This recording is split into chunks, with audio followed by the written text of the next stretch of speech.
Well, I know what you're thinking. Why did this happen? Well, it's a droidscanada.com. Find us on Podbean, Twitcher, point of interest, laughable, blah, blah, blah, long, drawn-out kind of story.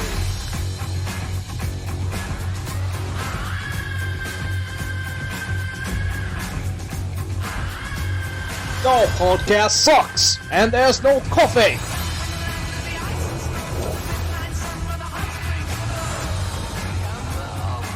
Hello.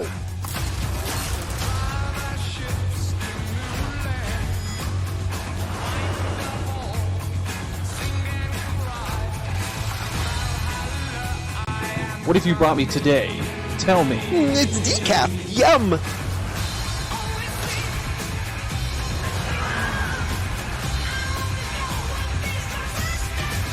It's promo time.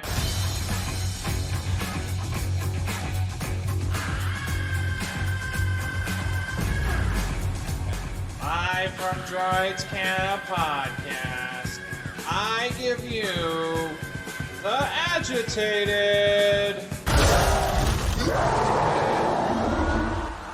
Yes! It's okay. It's the Mountain Man. He's from the show. Oh, come on.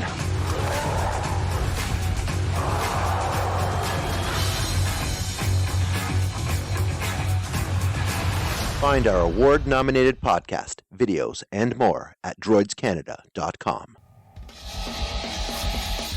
Falcon Arrow? He's done the deal. No one ever kicks out of the Falcon Arrow. That's right. It's finally the inaugural podcast is here. The podcast of 1004 holds. We had a bunch of different little titles of this, Dan. I have already forgot them all. I still like the 1004 holds. 1004 holds. 1004 holds. The next big podcast. The next. The next big podcast. I had other things. The most electrifying podcast in sports entertainment. Well, I got that one. I just throw that one in. Rock. So of course this is I guess one of the newest I don't know what to say. So I'm not excited to get started. So no, this is our very first unofficial AEW podcast known as Falcon Arrow. Falcon Arrow. Falcon Arrow. Why? Why? Because nobody kicks out of the Falcon Arrow. You can't kick out of it. I mean, unless you're Penelope, you can kick out it twice. I mean, whatever. We're going to get there in a minute. But this is a new podcast. This is the first podcast that takes place during FyterFest Day 1. It's just concluded. We had time to go outside, look at some fireworks. Yay, everyone was celebrating our new podcast launch. Yes, celebrating the new podcast launch. And it was also Canada Day. Yes, that was... it was also Canada Day. Canada Day, Happy Kanaka. Canada Day, which on FyterFest, I have to say, was... The Canadian pride was shown by one of Don Cherry's jackets worn by Le Champion himself. Fantastic. So you're going to find out in this podcast that we will not really touch on anything WWE. We had a long conversation. This is like technically my third attempt of making a wrestling podcast show. Third attempt, Dan. First attempt for you, third attempt for me. First attempt Well, me and AJ did one called Real and Jabroni, which was kind of fun, but we just kind of fell from the wayside. And there was another one. I'm not even going to talk about it because, I'm not going to be a heat magnet. So we decided, I was talking to Dan one day. I'm like, we got to do something different. We got to do something to, I don't know, kind of just pop up out of nowhere or make stand out from the rest. And a lot of these wrestling podcasts out there, you got your Busted Opens, you got your 83 Weeks with Bischoff, stuff like that, all revolve around WWE or WCW or AEW, not AEW, sorry, ECW, all pretty much everything that WWE owns. Yes. Not many podcasts out there that just revolve around AEW, which is something that we want to get into, obviously. Also because it is such a new and different outlook on the world of professional wrestling, which is why when we got together and talked about it, it's like, no, you know what, let's do AEW because absolutely. This is something that is fresh, something that is new. It is a new look on professional wrestling. It's not the same old that you've seen over and over again. Right. And that's what I'm very happy about is that this is a new, fresh look to everything. Before we get started, quick shout out to, of course, Andy Colonico, the lead singer of Revive the Rose, gave us the cool little intro. Intro needs some tweaking on our end. Something we need to do, but we need to throw something together real quick. So you can follow us on, of course, you ready? I'm ready. On the Twitter at He's Done the Deal. He's done the deal. Of course, if you are wondering, this is also a show underneath the Droids Canada moniker. You can find us at droidscanada.com, Droid Canada feeds, social media, Droids Canada. But please follow us on the Twitter, mainly for the wrestling portion. All right, Dan. So we just finished day one. Day one of FyterFest. I'm going to go overboard with that. I don't give a fuck what either one of you say. Day one of FyterFest. Not really. That didn't sound that good. No, it's going to be a hard pass. I mean, okay, a little fun. This is a lot of trial and error. What we're doing here. This is our very first Wednesday. I was going to go with to be heard on Thursday. Monster trucks.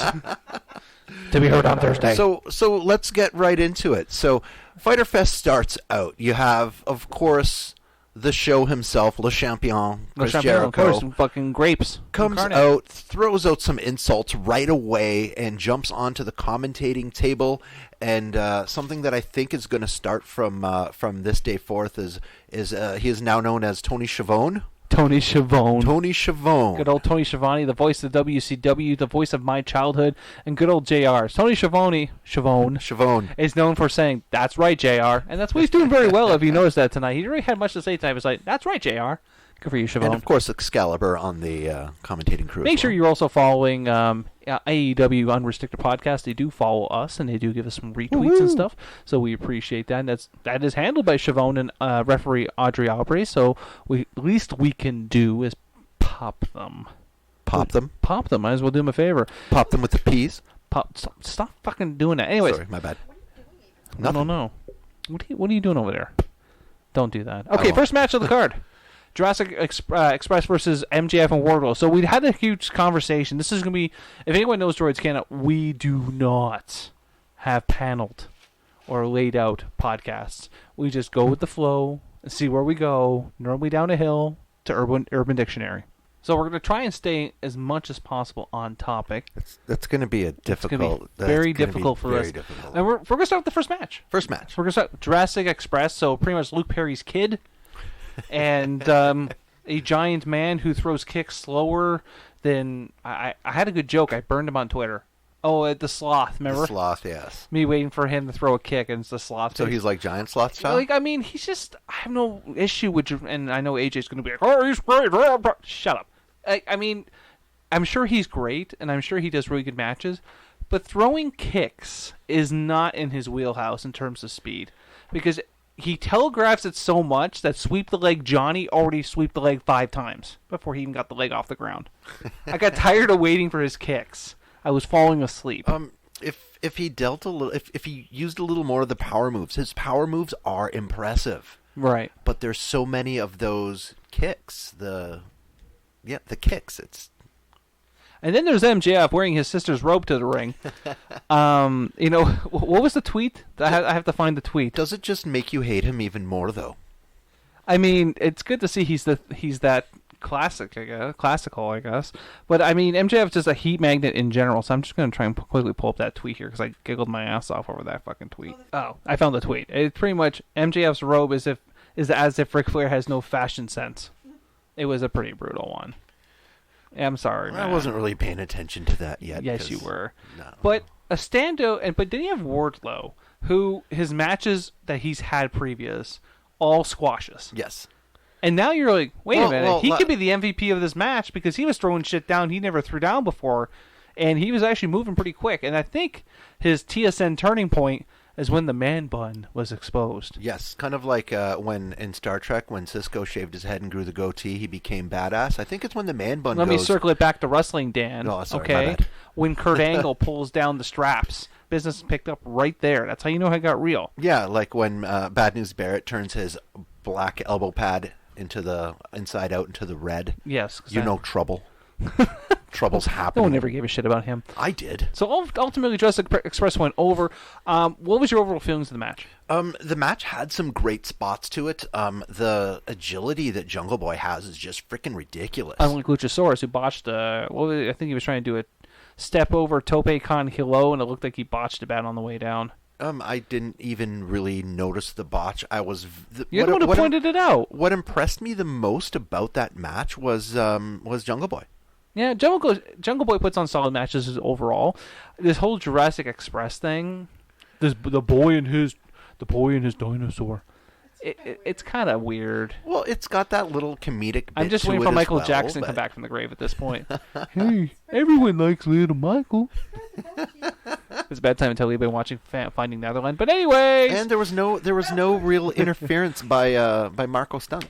No, he got tossed. He got tossed? I mean, that's it. I expected a better death. You expect him to die every time he comes out. I expect better death. So, out of 5 stars, what are you going to give it? I'm going to give it 2.5, 3. Ooh. Yeah, 2.5. I'm not caring for it. I mean, overall, I think Wardlow was the unsung hero of this match. What? Yes. Yeah. However... His emo, yeah. I think he's got to cut the hair, because I think that's his power. It's like when John Bon Jovi cut his hair, no one took him serious anymore. Yeah, but that's when he laid you down on a bed of roses. Yeah, no one did. You're going to sleep on a bed of nails. I'm going to go 2.5 stars out of 5, just because, overall, I hate the shit on Luchasaurus. He's a huge fan favorite, but he's got to change up his move list. Yeah, when he's doing his heel kicks and his 10-minute roundhouse kick. More power, less kicks. Yeah, imagine this. Listen to this. Kane throwing roundhouse kicks. Yeah. You wouldn't take that shit seriously. I know I'm going to take heat on Twitter over this, but you wouldn't take it seriously if Undertaker decided today, I'm going to throw down some heel kicks. From what I was saying. And do some kip-ups. From what I was saying, which kind of moves into the second match, when all the power moves that Sheeta was throwing, those are the moves that Luchasaurus should have been doing. Like what, a Falcon Arrow? Well, the Falcon Arrow. Falcon Arrows. Greatest move in wrestling history. Yeah, most electrifying 100%. Move in wrestling history. No, but let's move on to the next match then. Sheeta versus Penelope. I think this is... it's tough for this. It's very tough. It's in the top 2 best matches of the night. Might just take the best match. I'm already, before I even say anything about it, I'm giving it match of the night. I won't lie to you. The first time I saw Sheeta, I did not care for her character. I thought she was a knockoff of Asuka. Just the way how she came out with the robe and the way she would walk to the ring. Yeah, but is that something that they I don't know. In but then she came out with a kendo stick, so she got a little bit extra points for me. Well, but after last week, she won within 2 minutes. It was seconds. It was seconds. One move, Falcon Arrow, just so she could go after Ford afterwards. But this was Penelope's first real match. Mm-hmm. And she did fantastic. Fantastic. Yes. She took She took 2 Falcon Arrows. I don't know how many spots that she did. That backbreaker spot was painful. There was a lot of good bumps in that match. Absolutely. What devalued the match for me was just Kip Sabian coming down to the ring. Just in my opinion, do you think it wasn't needed? I don't think it was needed at all. That shows this should have been a match that she just did by herself to keep her strong. Throwing Kip Sabian in there.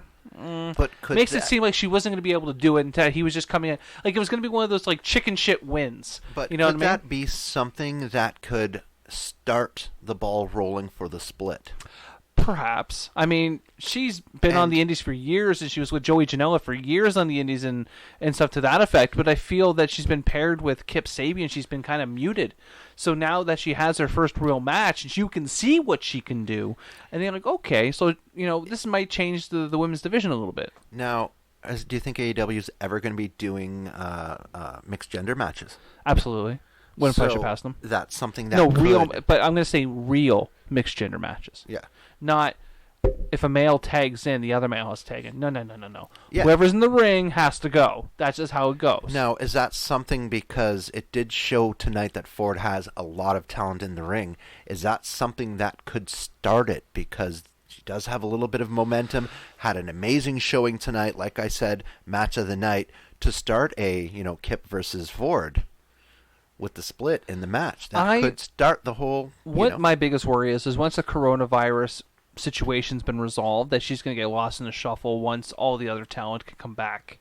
When you have your... what was her stupid name? She was the inaugural AEW champion, women's champion. I don't remember her name. But she was so small, she needed a fucking hamburger. It bothered me so much. Someone get that girl a sandwich. And when she got smoked by fucking Nyla Rose, was anyone actually shocked? Nyla had a 200-pound advantage on the poor girl. Yeah. Like, she just destroyed her. Like, I mean, she's a great wrestler. But, I mean, we gotta be realistic as well. Wrestling is a story. Wrestling will always be, a dance, okay? But when you have to be realistic here.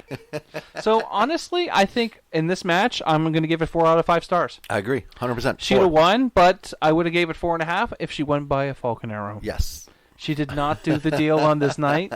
She tried twice. She did the deal twice, but the deal wasn't done. It wasn't done. No. She kicked out of the Falcon Arrow. So far, contender of the top match of the night. Now, the match is probably going to be the biggest stinker of the night. Ooh, hurts me to say this one. Cody versus Jake Hagar. We just call him Hagar. Just Hagar. We the people. Or we could call him Haynes. So he's taking a lot of heat on the internet right now because he decided to wear some blue Hanes down. I personally didn't care.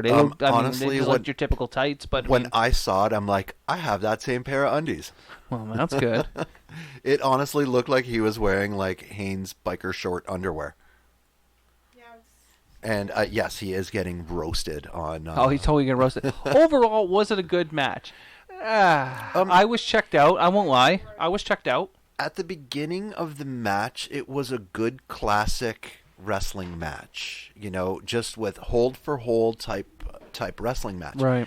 And when you see, the high flying of Jungle Boy, and then you see the so many near falls done with the Sheeta Ford match. Now, this was a bit of a slower pace that I found to it. Right. So I was wanting the show to build to more excitement. Right. They followed such a strong match. And then when they did a on-the-ground mat classic kind of thing, people kind of checked out. That's what I think. And that's what happened with me. I feel... Here's a question for you. Do you feel that Cody is going to be a people's champion in AEW? Because that's what they're trying to do. They make him a fighting champion, have the U.S. Open the TNT. I mean, the 24/7 belt. Whatever. I'm confused. The belt's ugly, and the belt whole thing is not completed yet. Oh, it's ugly as sin. They could have had a fix. Dude, you know what? I believed it at the beginning, but I know for a fact if I went on makeyourchampionshipbelt.com right now, I can have a belt shipped to me in 2 weeks that is more professionally done. 2 weeks. 2 weeks. 2 weeks. Like this, it pisses me off that they're they have all this money and they're like, can we get a new belt, guys? This thing looks like the 24/7 belt. We're being roasted on the internet right now. It's fine. I'm the people's champion. No, So the people don't care. Do you think that there's going to be some sort of an angle that's thrown at that belt not being completed? I feel that what is eventually going to happen is that he's not going to get over on the belt, and then they're going to build an angle, which is what Roman Reigns should have did in WWE, where he just gets so pissed off that the crowd does not accept him, he just turns heel, and then does it that way. I'm not to say that Cody's not a good wrestler, because he is. I've seen him live multiple times, and Alpha One Wrestling, that's A1 Wrestling on the Twitter. He's a friend of the show. All ego, Ethan Page. Oh yes, Ethan Page. But I feel that this whole open invitational thing, John Cena did it best. And it hurts my soul to say that, but John Cena did it best because every one of those matches he had, he put the other guy over. And since he beat Lance Archer, I have been checked out. Realistically, Lance Archer should have destroyed him. Didn't have to win. Didn't have to win. Murder Chicken. Didn't have to win. Just needed to destroy him. So we can build up that second match, and then we can build up that third match, the rubber match, make it the most ridiculous match, like a steel cage or something. Do something to put it over. No, we're done. And then we'll get to the next match. The unfinished title on a pole match. Right. Judy Bagwell on a pole match. Sorry. That actually did happen. That's the second Bagwell reference that you've made today. Fucking Buff Bagwell and his fake fucking leg prosthetics. Oh, trust me, you're not missing it. He's buff and he's the stuff, and all the girls can't get enough.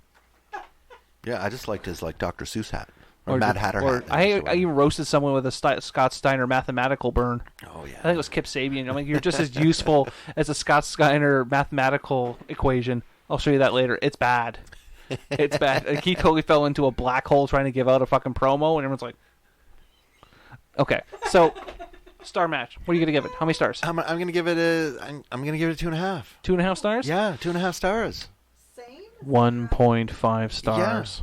I feel like the first one. I'm gonna give it 1.5 stars. I feel like there was no build up in this match whatsoever, and then the ending, and it has nothing to do with Jake Hager. It has nothing to do with him. I think he was just there. You know what I mean? He witnessed the crime, but the ending when he just beat up the ref, that made no sense. The one-shot knockout? That made no sense. The fact that Dustin Rhodes came down, Goldust, whatever his name is this week, came down, that made no sense. All that made no sense. So you know what? That's going to be a hard pass for me. So 1.5 stars out of 5. 1.5. All right. Moving on. Match 4 on Santana Ortiz. Already lost a star because there was no Tiger Claw versus Private Party. So without you pissed off the Panda Pool, buddy. That's on you. Without the Tiger Claw, it is automatic 1 point. It's one star gone. Trust me, that's what got her into AEW was him doing Tiger Claw. What if there was a Tiger Claw, no Tiger Claw, and it was in the Tokyo Dome? Would it gain a couple extra negative stars? 572 stars. Negative 500 at the Tokyo Dome? Papa Meltzer would agree. So this match was a tag match, which was just felt like it was a throwaway tag match. There was no real build up to it. It was just like, hey guys, Santana and Ortiz need to have a match on the card. Private Party's not doing anything.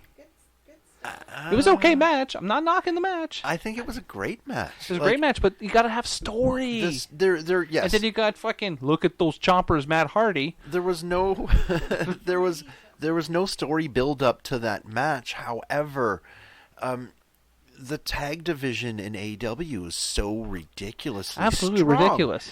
And I mean, you got to keep in mind there was a lot of people that was supposed to be on this show that because of the hashtag speaking out movement or coronavirus, they kind of lost them in the shovel. Shovel. In the shovel. Or, bad comments about Sasha Banks. We're talking about you, Sammy. Hey, man, he's serving his time. Yeah, he's doing his time in the sin bin. You know what? He said something young. He said something stupid when he was young. He's got to pay for it. He knows he's got to pay for it. And he's paying for it. But that's why I think this is why match 4, Ortiz and Santana versus Private Party. I don't think this match was ever supposed to happen. It was like, we got to fill a void now. Because it was supposed to be Hardy and Sammy. Okay. So now we got Matt Hardy being the confidant. Yes, the Private Party. It's funny because Mountain Man sent me a photo of the Hardys with Doc Hendricks. Do you remember Doc Hendricks? Doc Hendricks, wasn't he? He was a Freebird. Yeah, okay. He was Freebird. When they first came in, he was the manager, and they all looked the same with the velour shirts and everything like that you were going on about. The velour shirt, yeah. I was just wondering, in that heat and humidity, how breathable a velour shirt would be. In my opinion, we're not going to do the armchair quarterback segment. We're Velvet? Not Velvet. Ultimately, Private Party went over in Gin and Tonic. I love that finisher. It was a good move. I mean, there was a lot of... Overall, the match was exciting. It was. But Santana Ortiz is what is made that match, though. They are amazing. Like, their movesets are just sick. I'm upset that they can't keep the original tag team moniker, the LAX. I believe that's owned by Impact. But, I mean, ultimately, the fact that they're in Inner Circle, they're not just Inner Circle as goons. They're in a circle, and they have a purpose. Same with Hagar, same with Sammy, obviously with Jericho. Jericho doesn't need a belt, so we're happy there. But Santana Ortiz, something's got to give. Eventually, they're going to need a tag team strap. Yeah. They are one of the best on the card. Their tag team division is really stacked right now. Mm-hmm. So they better get that tag belt sooner or later because eventually it's going to get too crowded. Will they get lost in the shuffle? It's going to get lost in the shuffle. So I think they deserve more than everyone else right now. So ultimately, this match, I'm very confident giving it a 3.5 out of 5. Same 3. I'm giving it a 3. 3? It was a solid match from bell to bell. I enjoyed it. I mean, there was a lot of good high spots, and ultimately, I can't remember a time I didn't enjoy a Santana Ortiz match. However, could have got that 4 with the Tiger Claw. Yes. But not there. Finally, we got to talk about the Taz promo. Oh, yes. The Taz promo was pretty bad. Like, and I say bad, I mean they literally ripped WWE. Well, yeah, because the whole, John Moxley has to quarantine for 14 days due to. It's true though. WWE got lazy in his household getting the COVID. WWE got lazy and they got caught. They got 30 positive people with coronavirus, and now it has affected them. Yes, it has affected the other company. Now, just to shoot the conspiracy theories out there, because that's kind of what I am. Yeah. Do you think they actually tried to infect Jesus, Renee shut with up. the coronavirus Shut to up. destroy the main event? So anyways, the Taz promo. So now we have Moxley versus Taz. no longer on the FyterFest Day 2 card. No, Moxley versus Cage. Moxley versus Cage, sorry. Wolverine, yeah. Yeah, has been now moved to Fight for the Fallen, which is the third pay-per-view in a row on a Wednesday. Oh my. What is WWE's response going to be to this? It's got to be a Starrcade, because Bash at the Beach was created by Dusty Rhodes. Dusty Rhodes, exactly. He made Starrcade, made Fall Brawl. I think he also made, he made War Games. Halloween Havoc? I don't know if he made Halloween Havoc. No. I miss Halloween Havoc. It's one of my favorite pay-per-views. But that's what really pisses me off is that, they're doing this. It's on a Wednesday. They're not going to get that much better ratings doing it, but we're going to do our own pay-per-view just to counter it. That was kind of stupid. So what do you think they're going to do? They're going to send out the loudest, badass, miserable person they can find to do a shoot promo on live TV, and no one's going to go after Taz. They're all afraid of him. No. No one will. No, Taz is one of those guys who will not shut up. Brother. he will call you and talk to you into a fucking coma. So, anything you want to add to this promo? They don't run a sloppy show. They don't like the sloppy show. I hashtagged sloppy show like there's no tomorrow. Oh, it was beautiful. Because sloppy show. Sloppy seconds. That was just that was the punch in the kidney to make you pee. Sloppy show. Right in the kidneys. So yeah, it was a very effective promo. Cage just looking menacing in behind, and then Taz just literally kicking WWE in the nuts with that promo. That was great. Absolutely. Final match on the card: Hangman Page. You gonna blow your kisses now? Okay. And Kenny Omega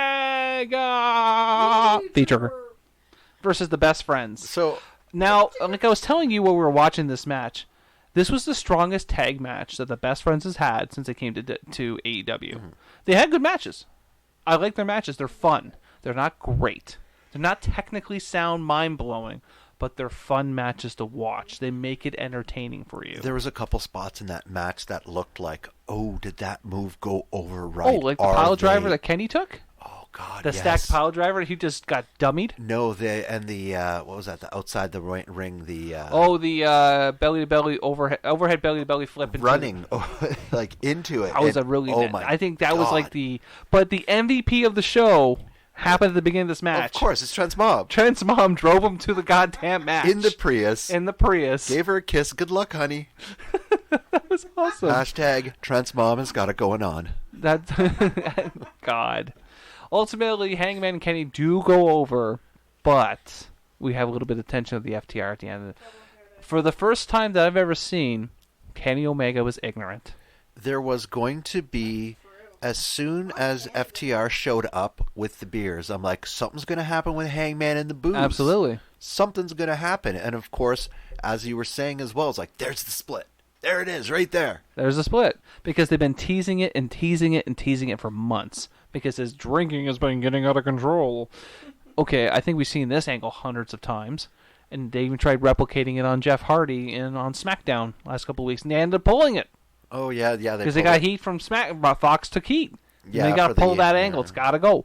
So now, that's the beauty about AEW is that they pretty much own everything, so they're fine.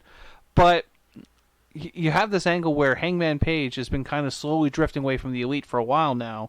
And now you got FTR, who's kind of could be his friends. They have everything he likes. They're good tag team specialists. They like to drink. They love to fight. They do everything that Hangman does. He's like, wait a minute. These guys are fun. My old friends are not fun anymore. Because now they're VPs, they're in part of the company. They're now part of the corporation, the evil people. Yeah. We're hanging out with the guys that are cool rather than the people that are too good for everybody. So that's where you see Hangman Page kind of leaning back. It is a good angle for the split to happen.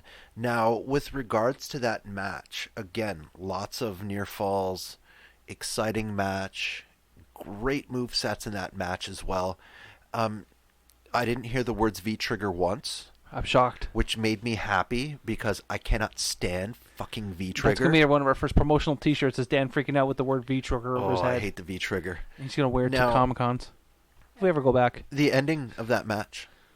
The end of the match it fell flat. See, the match was doing good. I would like to say it was on course to get it a 3.5. On course to be the match of the night. Yeah, it had a good pace. I mean, I don't think you catch up with Sheeta, but I really enjoyed the match, and then the ending happened. Yes, exactly. And I was popping heavy for that match. Like, I was popping for all the near falls. Well, you guys have the invested interest in Kenny Omega.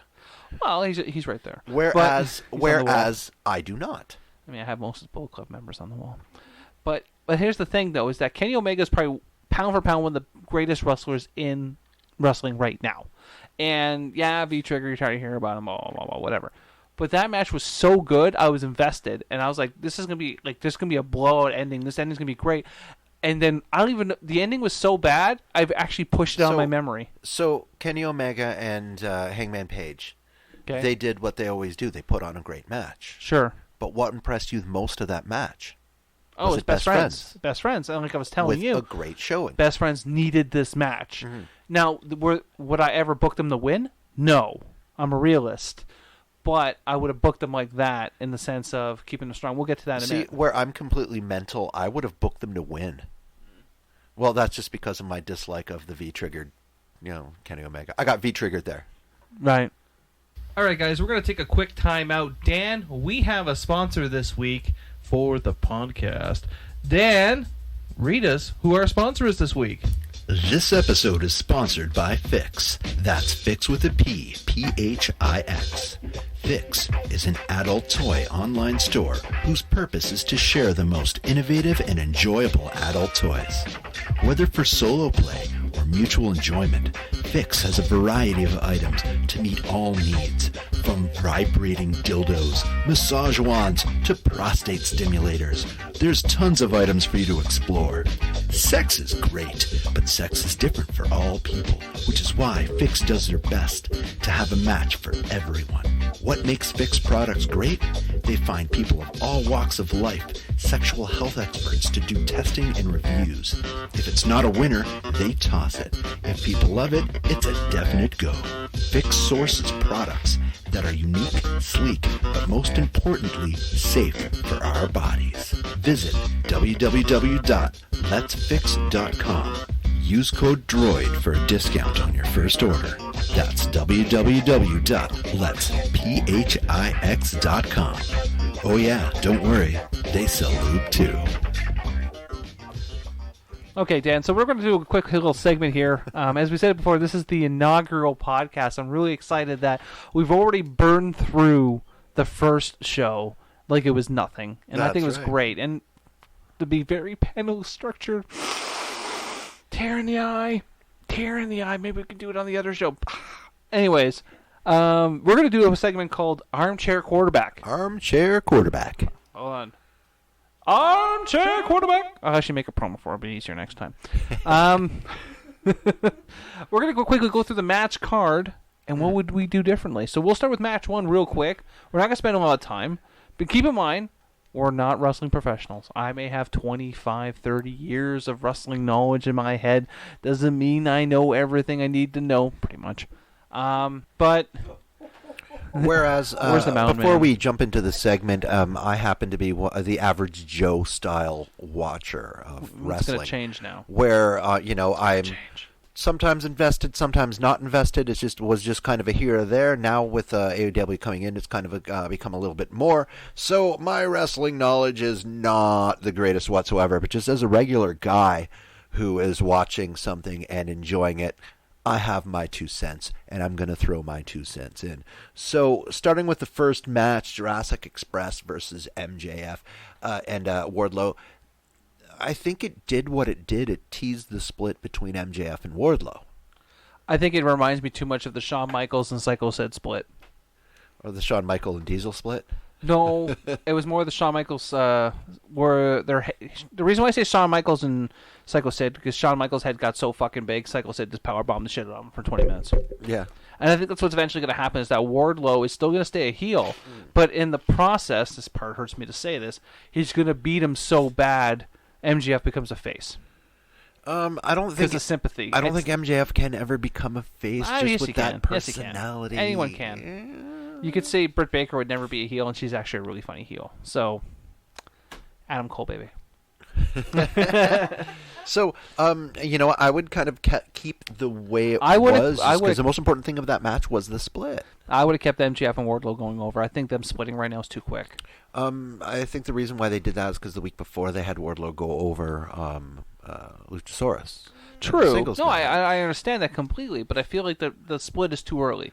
I think they should have a little bit more time. Wardlow hasn't really done anything. He's had 2 or 3 matches, most squashes. So he was Big E to Dolph Ziggler. Pretty much. So. And then he had his one match against Luchasaurus, and then he has a tag match with MJF, and he loses. But, I mean, this was his strongest performance yet.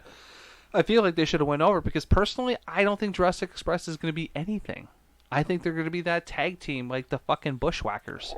They're there. You know they're there. You're going to laugh. You're going to enjoy it. Are they going to be champions? No. It's too bad, because I do think that Jungle Boy has so much Jungle talent. Jungle Boy's got to be different. Jungle Boy has to become the Shawn Michaels in this equation. Put Luchasaurus through the fucking barbershop window like Mario Jannetty.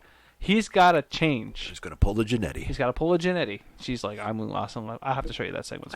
It's like it was like it's a classic. It's a classic segment. So Shida versus Penelope, not changing a damn thing short of Kip Sabian not going out. Yeah. I mean, the match was great. Yeah, like I said, match of the night. Match of the night. So we're going to give it the match of the night. Absolutely. I just think Kip going out kind of watered down the product. It did, but in my armchair quarterback writing of it, that is something that is going to help set the table for the mixed gender match. Absolutely. Which will be started by Ford and Sabian. That's Ford and Kip. That's what I do. Fair enough, I guess. Okay, Cody versus Hagar. Jake. Because he was Jack Swagger, God damn it.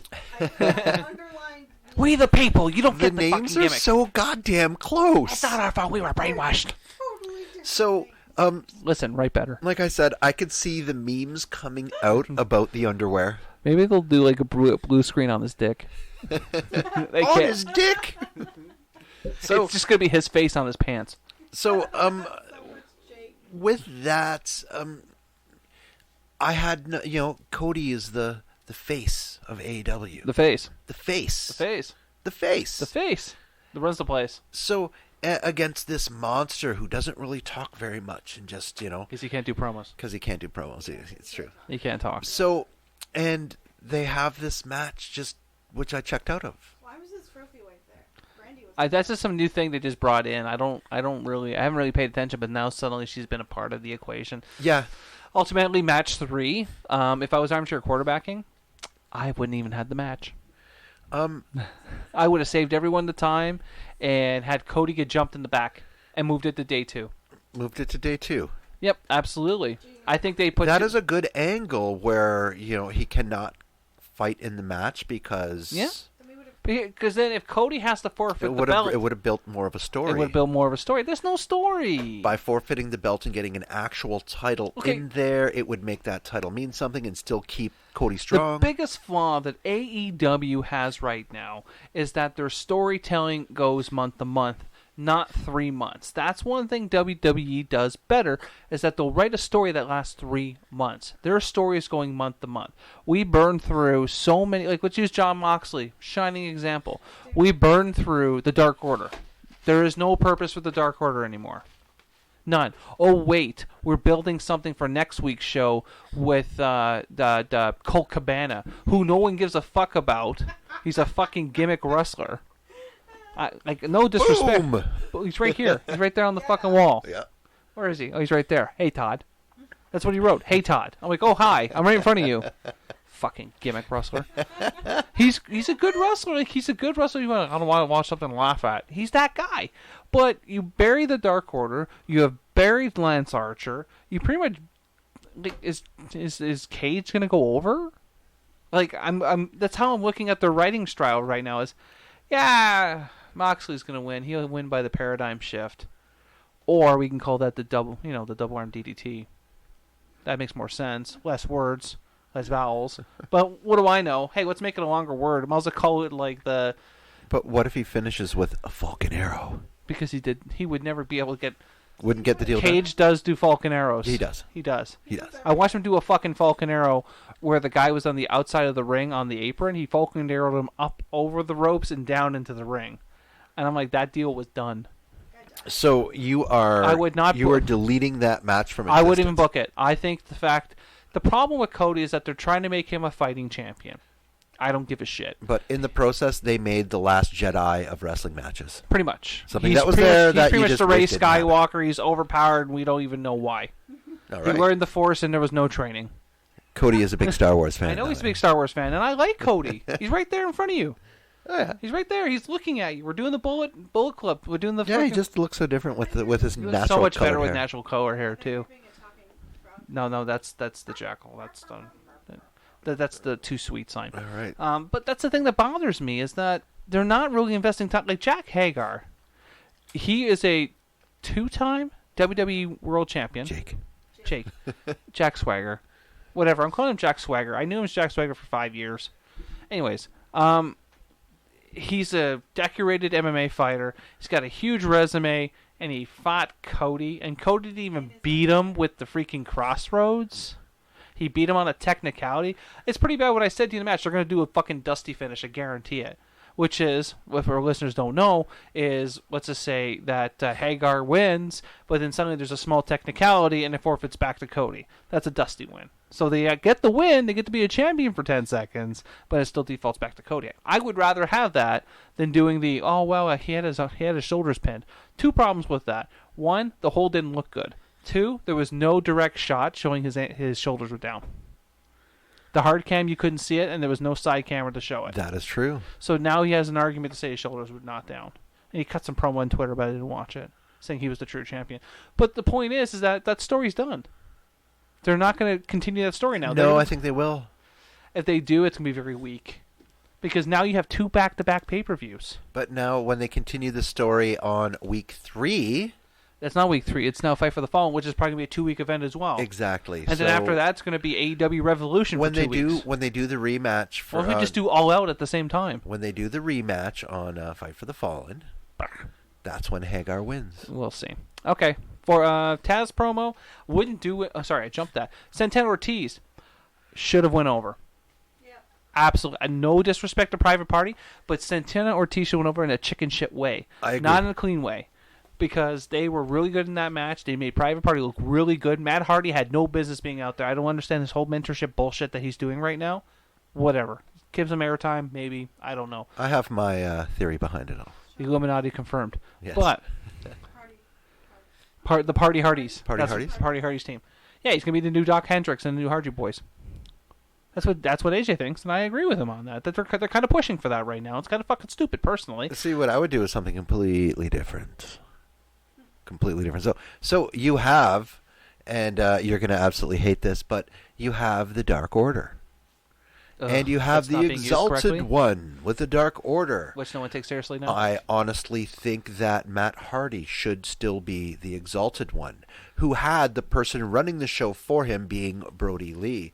So what he's trying to do is trying to tear apart everything from the inside, then reveals himself as the leader of the Dark Order. See, I don't it feel would that. make the Dark Order relevant again. No. So they are getting people like Private Party, fan favorites, everyone loves, high energy, to become Dark Order. No, that wouldn't work because that means they just wasted Brody Lee as a character. They wasted him. You're not wasting Brody Lee as a character because Brody Lee is now the enforcer. No, Brody Lee is the new age Vince McMahon in the Dark Order. That's what they're hinting at. You can't replace him with Matt Hardy now. Too much time. They were setting the table and made you believe that Evil Uno was the guy running the show, and then one day said, "Hey, by the way, there's an Exalted One," and then they did all these promos wearing Matt Hardy-esque robes. So you're like, "Oh, maybe it's Matt Hardy. That'd be kind of cool." And it's like, it's Brody Lee. Really? Good for him. And then he does his stupid Sister Abigail into a clothesline finisher that I hate. That's why you pull the double swerve. No, don't double swerve. It's too double late. Swerve. No double agent. No double agent. Be a triple swerve? So honestly, back to this. Santana Ortiz should have went over. Dutch rudder? That's the end of the conversation. It is.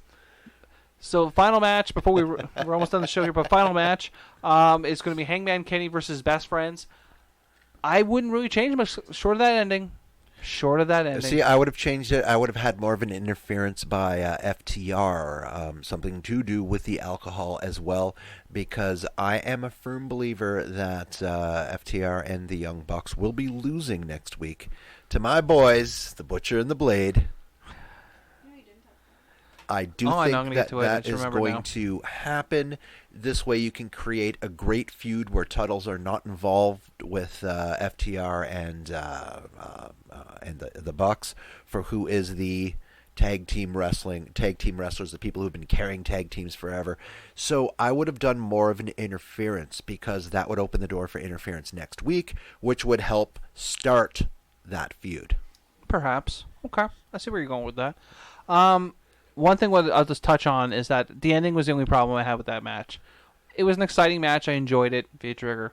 But I feel that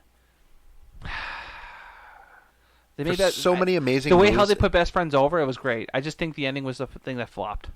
And the build-up with FTR, agreeance. Really good. One thing we didn't touch on that I think that she was mentioning, Jericho and Orange Cassidy. Yeah. Really, Tyson! Whatever happened to that story? We kind of just forgot about that. COVID. What are you talking about? Mike Tyson punched it out. Yeah, well, yeah. Little Mac. Cabana. He's doing, I feel like they're pushing back Chris Lionheart. Not Chris Lionheart, Chris Jericho from WCW with the temper tantrum meltdowns he used to do. When he did the joke of 1004, whatever, the podcast of 1004 holds. That was Jericho's thing where he actually sat there and read a list. The shit list? No, he read a list with 1004 holds on it that he knew. They went to commercial and they came back. He was still reading it. It was because he was having an angle against Dean Malenko, and his moniker was the man of 1,000 holds because he was like a submission wrestler or whatever. Anyways, I feel like they're really pushing Jericho to go that route, to have the temper tantrums, and I'm okay with it because Jericho is just comedic gold. I personally feel next week is going to be a lot of fun, and Jericho goes over by beating Orange Cassidy with a bag full of oranges. Again. Why not? I like Orange Cassidy. Will he ever be main event stuff? No. He's an indie darling that's too comedic. Before we even discuss this show, I was always saying Orange Cassidy is just entertaining as hell. He is. But the same thing as Santino Marella. Entertaining as hell, but not a main event. Remember the time they tried putting him over as a real Italian? Yeah. Is he? Yeah, he is Italian. He's that's Mississauga, but they're because they were in Italy. He's from Italy. And they jumped in. He's actually from Mississauga. So we're okay. So they put it over that he was a real Italian, which is okay, fine, whatever. Well, when I say real Italian, I mean from Italy. But then they started doing all these gimmick things. So he became Santana. Yeah, Santana. He became a cross-dresser, which got really weird. No, and it's like them. What was it? From Nikolai Girls? Volkov. Apparently, he's from Philly. Yeah. So true Russian. So that's going to conclude our first week of the Falcon Arrow podcast. We can confirm the deal was done twice. The deal was done. But 2 times. Unfortunately, someone kicked out the Falcon Arrow. God damn you. We always have next week. We always do have next week, which we'll tune back again. You'll find all your podcast needs, of course, on Droids Canada and all the fun stuff like Spotify, Stitcher Radio, Tangent Bound Network, EMC, Google Play, Apple Podcasts, Stitcher Radio, Podcast Addict, Podbean. iTunes? I did say iTunes. I zoned out for a minute, so I didn't know if you said Laughable Network. So that's going to be it for us. We hope that you enjoyed the show. You tune back next Thursday for the second day of FyterFest. We're out of here, Dan. Bye-bye.